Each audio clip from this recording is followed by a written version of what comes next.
Along with January being one of the most coldest months of the year, like why are we still wearing long sleeves? It's cold. When I say it's been like 20 degrees, below 20 degrees in ATL is motherfucking cold. So along with us dealing with cold weather, it's been a lot of craziness going on in pop culture. What is these celebrities on? Because it's like, whoa, it's kind of hard to keep up. So this is going to be another social media take videos. I'll be discussing all the trending topics that happened in the month of January. And I'm going to make this kind of like a series, you know, at the end of each month, I'll be doing this. So let's just go ahead and start recapping how ghetto 2024 is. But before we do that, let's just go ahead and start the theme song.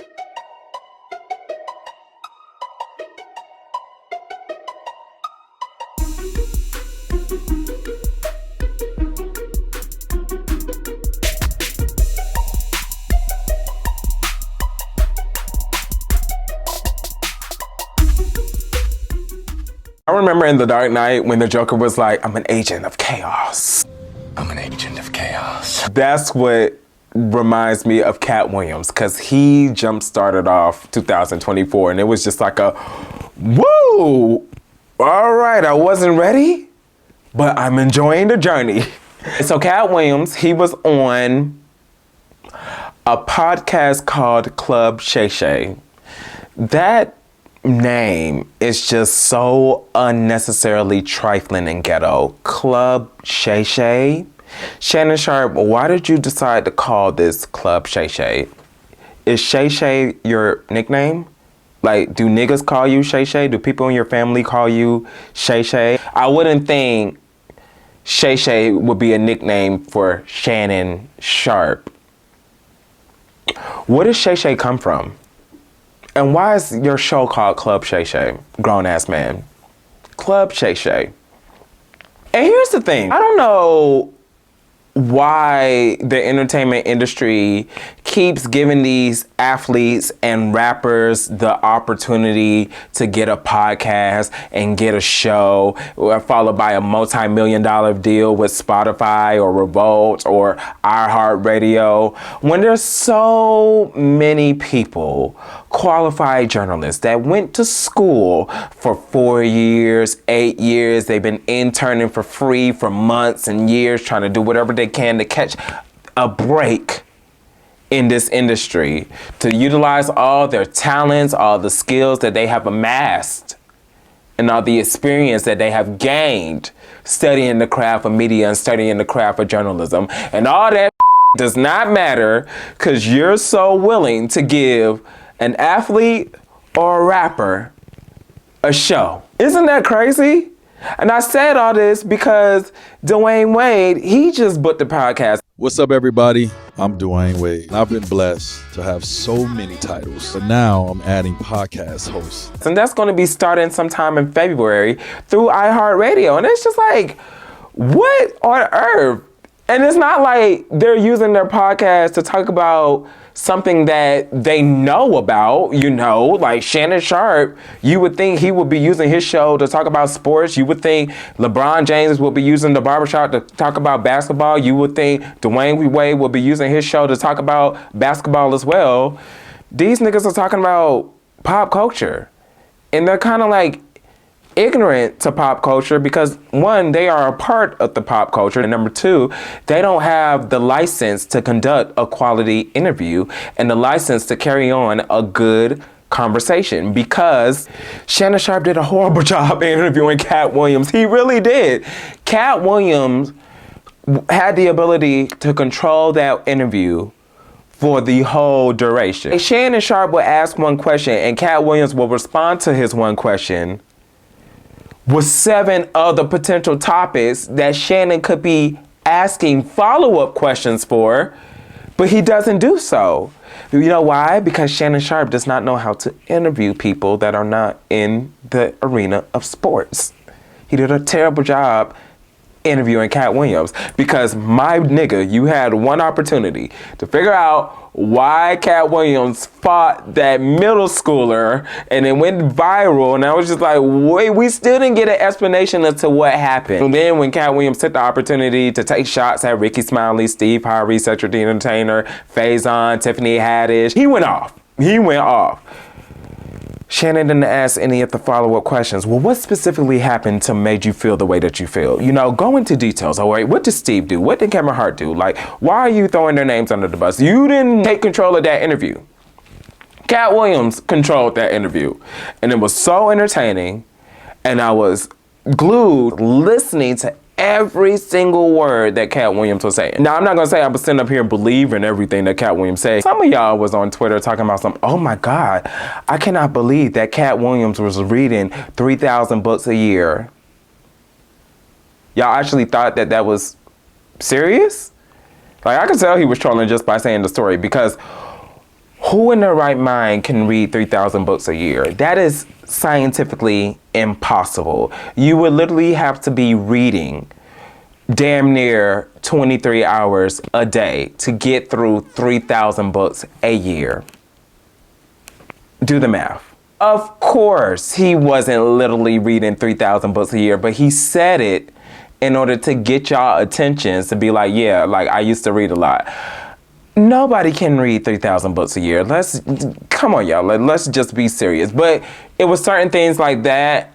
I knew that it wasn't serious, but of course, all the ignorant people that actually don't read books and that are extremely gullible, of course, they thought, you know, facts like that was true. He took the opportunity to say what he had to say, and he meant every single word that he said. And I love when people stand in their truth. They don't give a about industry politics. They don't give a about being seen, being heard. They don't give a about money. Because here's the thing, Katt Williams has had the opportunity to get in the industry, maneuver in the industry, and gain his own form of success where he's not relying on any handouts.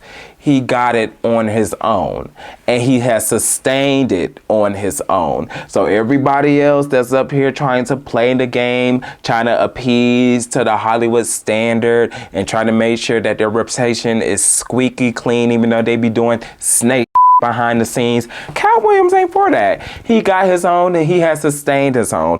And what's funny is everybody that Katt Williams said something negative about in this interview, they have came out and they have called Katt Williams broke. They called him a liar. They called him, you know, every other thing, but they never addressed what Katt Williams said in the interview. They just took the opportunity to disparage his character, but they never addressed what Katt Williams said in the interview. It's very interesting. I saw this clip on Instagram. It was, I believe it was like a Def Comedy Jam all-star situation. Steve Harvey, Cedric the Entertainer, Cheryl Underwood, and Dave Chappelle was on stage, right? And I guess they was warming up the audience. Dave Chappelle shouted out Katt Williams, who was in the audience. He was at a table and the camera showed Katt Williams.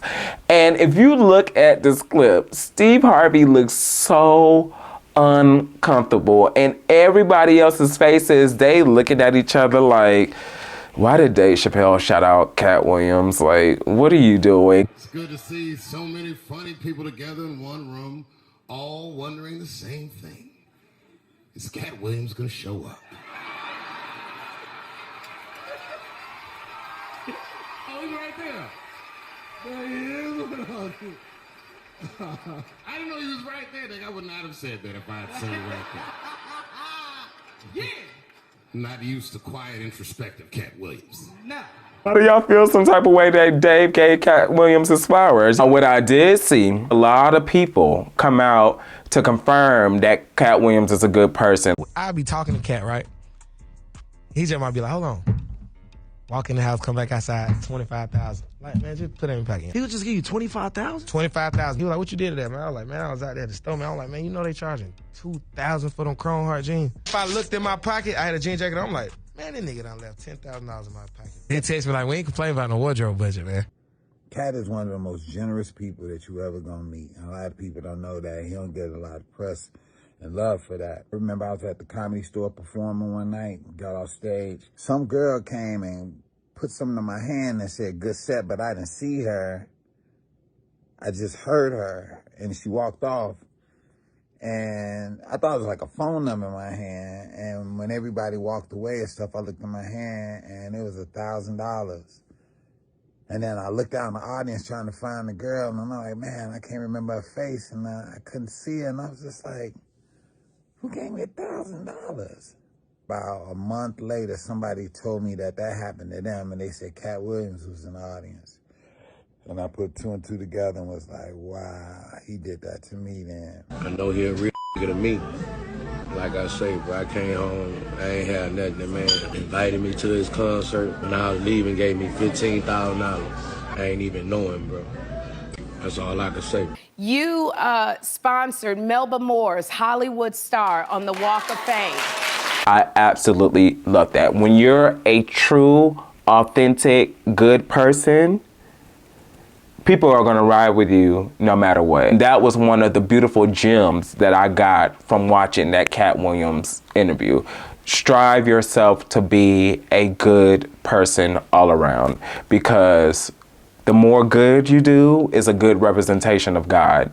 And I just thought that was just absolutely, it was beautiful. That part was beautiful. But of course, him slandering everybody, I loved it. I'm not gonna lie, I loved it. That interview garnered 55 million views. That is not only the highest viewed video on Shannon Sharp's platform, that's one of the most highest viewed interviews in terms of black media anywhere.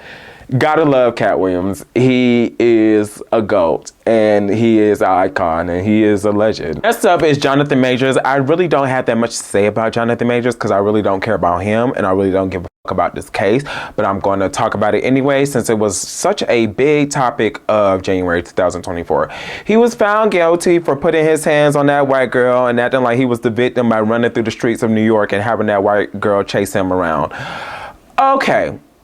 A couple of things. Number one, that interview that he did with ABC News pissed me off. And the part that pissed me off is this big nose, stupid ass motherfucker got the nerve to say to a white girl, I want you to be like Coretta Scott King. I want you to be like Michelle Obama. How dare you come home drunk and disturb the peace of our house? Coretta Scott King. You know who that is? That's Martin Luther King's wife.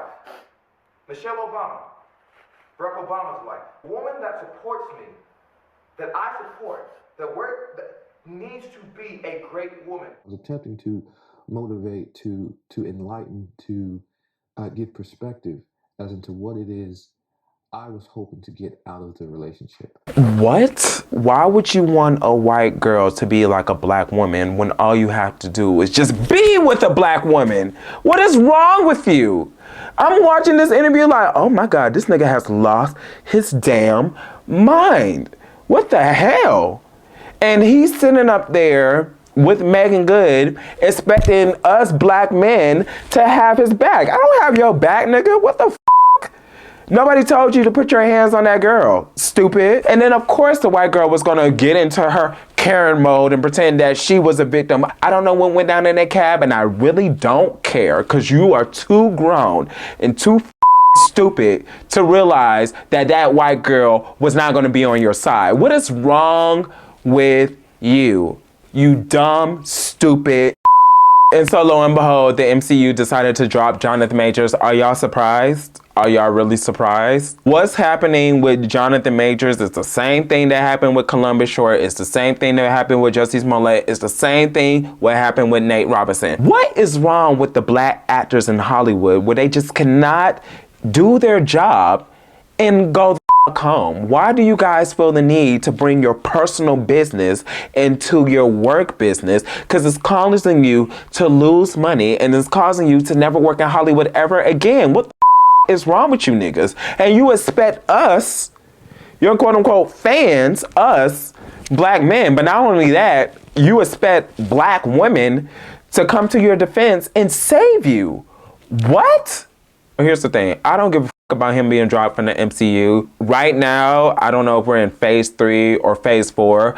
Everything that Marvel has been putting out has been really underwhelming. The only 2 projects that I really gave a damn about was the last Spider-Man movie where all the Spider-Mans came together and they fought. Last Guardians of the Galaxy movies. Everything else, MCU, what are you? And Wakanda Forever. Love Wakanda Forever. Other than that, MCU, I don't know what's going on, but y'all need to do something and do something quick. So now that Jonathan Majors is out, do not cast another black man to play Kang. Unless y'all gonna cast John Boyega, like I would love to see him in the MCU. Get rid of Kang. I have no idea what y'all trying to do with this timeline, multiverse storyline. It's really confusing, it's really weird, and it's not really translating well on screen. Get rid of the Kang storyline, bring in Doctor Doom, bring in Galactus, and as far as hero-wise, bring in the X-Men, because we gotta make MCU great again, because right now MCU is a bit mid. It's not flopping like DC Comics. Oh my God, I don't know what the DC Comics is doing. Aquaman didn't do well in the box office, but MCU, let's turn this thing around. Let's turn this thing around. Jonathan Majors, don't drop the soul. Megan Good, what the hell is wrong with you, girl? That's all I got to say about that. Let's move on. Next, let's discuss Gypsy Rose Blanchard. I did it the wrong way. Don't say that. Well, I did. I did something wrong, and I paid my dues for it. Oh, you mean that part? Yes, the part of it, you know, that part of it. Gypsy Rose and her then boyfriend decided to commit murder against her mother. But then it was revealed that her mother was literally torturing her little girl for years. Not only years, from when she was a child all the way up to when she was a teenager. I think the most disturbing thing out of this whole story, not only did the mother lie about her having cancer, not only did the mother have her teeth removed, not only did her mother try to promote to the world and raise money that her daughter was sick and she was gaining like thousands of dollars in order to just pay her bills because the mother just refused to get a job. I think the most disturbing thing that I discovered within this case is that Gypsy claimed that her mother chained her to the bed. Her mother did not feed her. Her mother did not give her any type of water or any type of drinks or any type of nutrition or anything. Her mother chained her to the bed, and it was about approximately 1 week or 2 weeks. Gypsy couldn't even go use the restroom. So she's being chained to the bed and there's feces and piss all over herself. I can imagine anybody going through something like that. Like, that is just really, really very sick behavior. Now, here's the conflict. So she got released from prison, and I feel like there's like a generational divide with Gypsy Rose, because I feel like the older generation, and I'm just basing my opinion off of the tweets I've seen, the TikToks I've seen, the comments I've seen, and then when she's doing these interviews, you know, the people that are interviewing her and their age bracket, I feel like there's a generational divide, but obviously there's a morality divide as well. A lot of people of the older generation are judging this girl. Please hear me very clearly when I say this about Gypsy Rose. Y'all need to really think twice before you platform this girl, because y'all are pretending like this girl didn't murder her mother. I'm not Team Gypsy Rose. I don't agree with people being stans of Gypsy Rose. It's the same premise of Charles Manson. He didn't do anything, but he manipulated others into doing it. The guy who she convinced to her mother is got life in prison, and she has 6 million followers on social media and seemed very savvy to me and is not interested in a 9-to-5 job. I'm not a fan of murderers. No. Do you think any killer in jail doesn't feel justified for unaliving their abuser? Because let me tell you, a majority of them are in jail because they feel they have a good reason to unalive whoever such is involved. I feel like the older staff felt very conflicted about it in a way that the younger staff didn't. Some of the older people said like, oh, no, she's involved in a murder. So it was, and when I say older, younger, I'm talking about like 35 being the cutoff. So I feel like that's what the quote unquote older generation, that's majority of their viewpoint towards Gypsy Rose. The younger generation, they are praising this girl. A lot of times I try to keep my mouth shut. I try to mind my own business. But when it comes to defending Nicki Minaj, my mouth has no seal. Like, can we just for 2024, can we just stop victim blaming?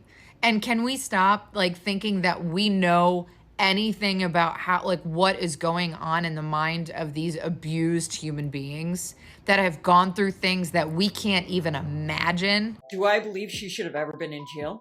I don't. I don't. Because to me, I feel that was self-defense. And I'm really tired of people talking about her getting out of prison as if it's a just thing. It is not just, because she should not have been there in the first place. It's very, very, very, very, very conflicting. Here are my personal thoughts on this. And I'm going to say what I have to say. If y'all don't like it, I really don't give a f. I'm not going to judge Gypsy Rose. I'm not going to look down on her. I'm not going to say, well, if I was in that position, I would never want to be in that position. I would never wish that on anybody. However, I'm not going to look at her as a hero. I'm not going to praise her. I'm not going to follow her and, you know, support her financially. I'm not going to give her a hand clap of praise for murdering her mom, but I'm also not going to judge her for making the choices that she made. It's a very complicated situation, and no matter your personal stance on it, somebody is going to disagree and somebody is going to judge you. You just got to take the approach of having the courage to say your opinion to the world, as what I'm doing, and not give a if somebody judge you for your decisions or not. But I am going to say, I hope she has the opportunity to gain as many resources that she needs at her disposal in the category of mental health. You know, she has to deal with the trauma that she went through as a child and a teenager. She has to deal with the trauma of her deciding to make the decision of murdering her mother. And she also has to deal with the trauma of being thrusted into the spotlight of fame. Everybody knows her name, everybody knows who she is, everybody knows her situation, and she has to deal with opinions. Good opinions, negative opinions, judgmental opinions. She's getting opinions from every which way. So I sincerely wish her the best. And next, this was such an ongoing topic for all of January, it seems like. Black women not being paid their worth in terms of Hollywood, and the person that jump-started this conversation, the person that actually jump-started this whole conversation was Monique, but a lot of y'all niggas didn't believe what Monique was saying, and y'all was providing a lot of opposition to what Monique is saying. But I'm gonna do another video about Monique in the future, and the title of the video is Monique is Right, and Monique has always been right. About Empire for my sister Taraji P. Henson. She should be one of the highest paid women in television right now, because the numbers that she and Terrence Howard and that amazing cast is putting up never been done in history. But the person that jump-started this whole conversation within 2024 was Taraji P. Henson. Now, she did an interview with Gayle King, and the question that she was asked was, Taraji, you had the audacity to say you're thinking about stopping acting. We said, stop talking. Are you thinking about it? Of course, her genuine and authentic feelings are going to come out when answering this question, because if you hear her response, you can feel the frustration. You can feel that she is mentally over it and physically over it.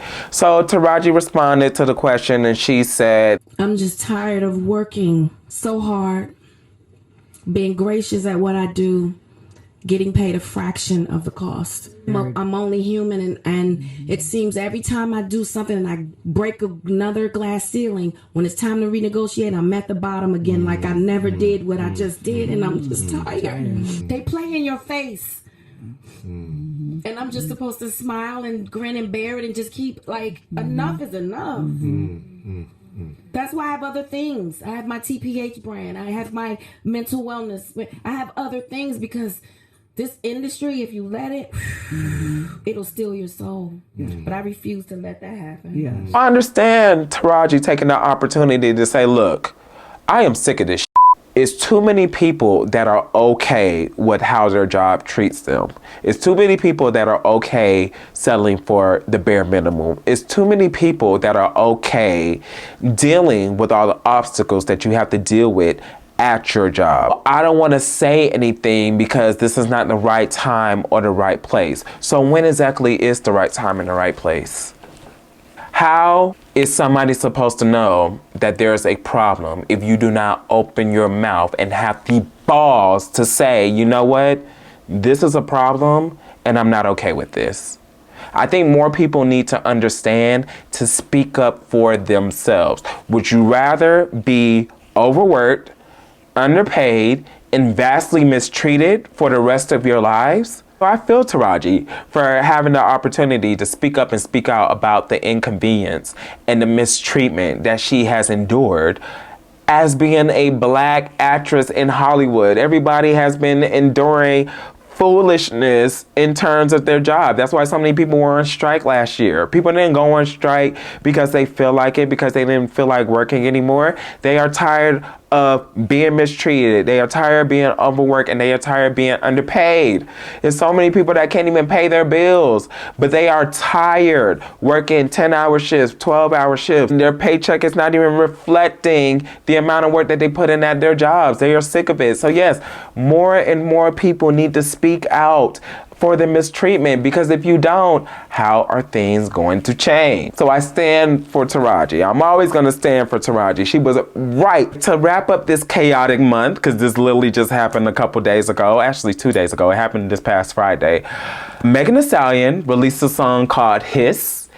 And she was taking shots at a couple of people. One of the shots was directed at Nicki Minaj. Because I'm going to be honest, I didn't know what the Meg Law bar was. I just thought she was saying, whatever I say goes, that's Meg's Law. But apparently, the genius. See, this is why more rappers need to go to college. Because that bar was just so well written. And it went over everybody's head, because it went over my head. That's what I love about rap. If your bars can go over anybody's head, for us to go back and look up the certain meanings of words, it's just like, oh yeah, the intelligence. Okay, Megan Thee Stallion. For those who do not know, under what is quote unquote Meg's Law, convicted are required to register with their local sheriff department. Y'all know what's being said about Nicki Minaj and her husband, but not only that, Nicki Minaj and her brother. So that was a direct shot at Nicki Minaj, and Nicki took that shot. And when I tell you, she has been dragging Megan Thee Stallion on Instagram for the past 48 hours. It's just like, well, damn, Nicki. You gotta find the beats. You gotta catch the beats. You gotta catch the bomba clot beat. No, not 3 Grammys and can't find the beat. 2023, I was all about R&B. I was listening to SZA all year long. I was listening to Victoria Monet all year long. I was listening to Coco Jones all year long.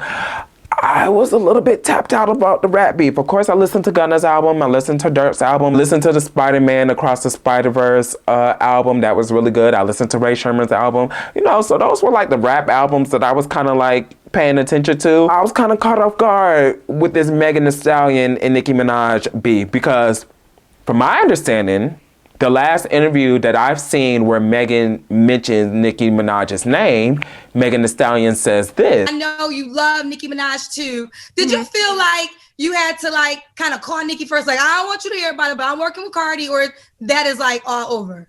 I didn't feel like I had to call her first. I mean, because at the end of the day, I'm still an artist and I should be free to work with whoever I want to work with.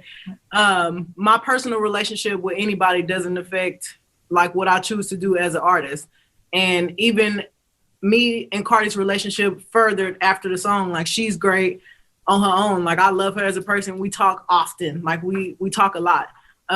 Me and Nicki, like, our relationship hasn't changed since we did Hot Girl Summer. Like, I feel like women, we really do know how to coexist, and we really do know how to not be catty. So despite popular internet opinion, that don't be the case. You don't have to be in everybody beef. You don't have to be in everybody fight.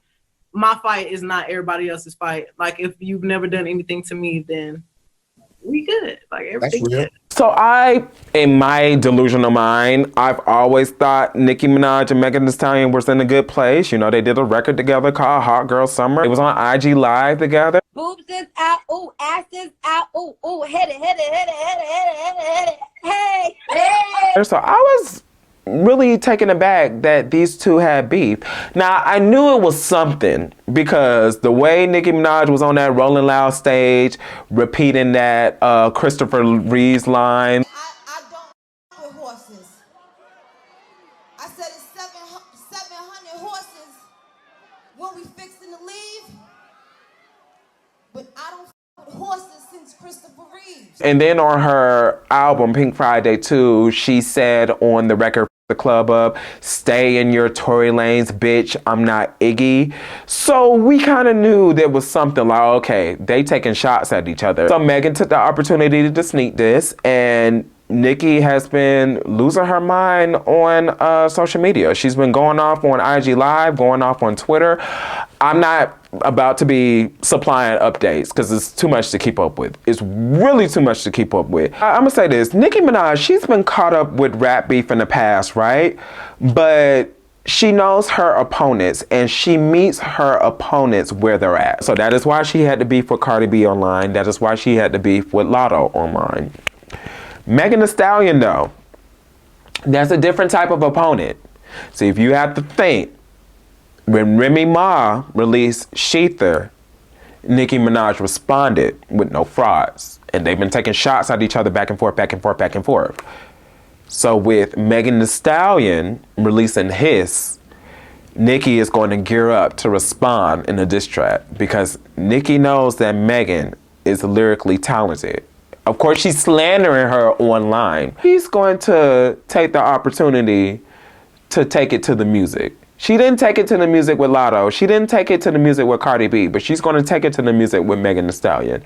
And I'm very interested to see how this rap beef is going to play out. Now, I will say this, as of right now, and I'm not making this up, I'm recording this video on Sunday, Nicki has been going ham on IG Live, ham on Twitter. She's been logging in and out on IG Live, logging in on Queen Radio, liking tweets, writing tweets. It has been literally 48 hours of just Nicki going in on Meg. I have never seen Nicki Minaj be so pressed about an opponent, because Nicki Minaj is usually never pressed.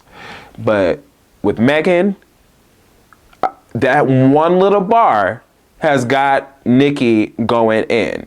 So that just means to me that whatever happened behind the scenes between Nicki Minaj and Megan Thee Stallion, because again, I didn't know they had beef. Whatever happened behind the scenes between these two, it hurt Nicki Minaj. And since Megan decided to take a shot at Nicki Minaj, even though the shot was in response to the several shots that Nicki been taking at Meg, Nicki's like, oh yeah, I am about to go in on this girl and let her know that I mean business, because she's going in. She even linked up with, what's Megan's former best friend name? Kelsey? Or whatever, and she's been saying I'm team Tory Lanez. Like, Nicki has been going in. She posted a picture of Megan's shot foot or something. Like, it's a lot. It's a lot that's going on in this rap beef.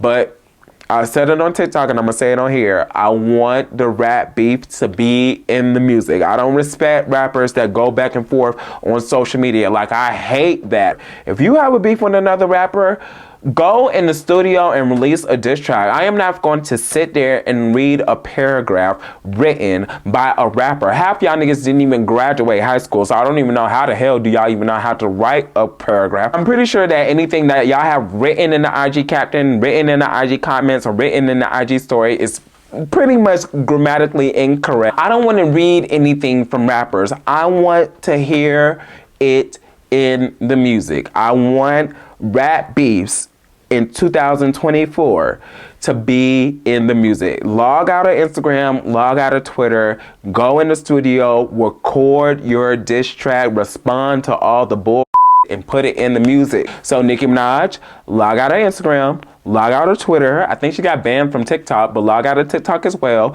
Get in the studio and respond to Megan Thee Stallion. Megan Thee Stallion, get your pen ready, because I want to see this play out in the music.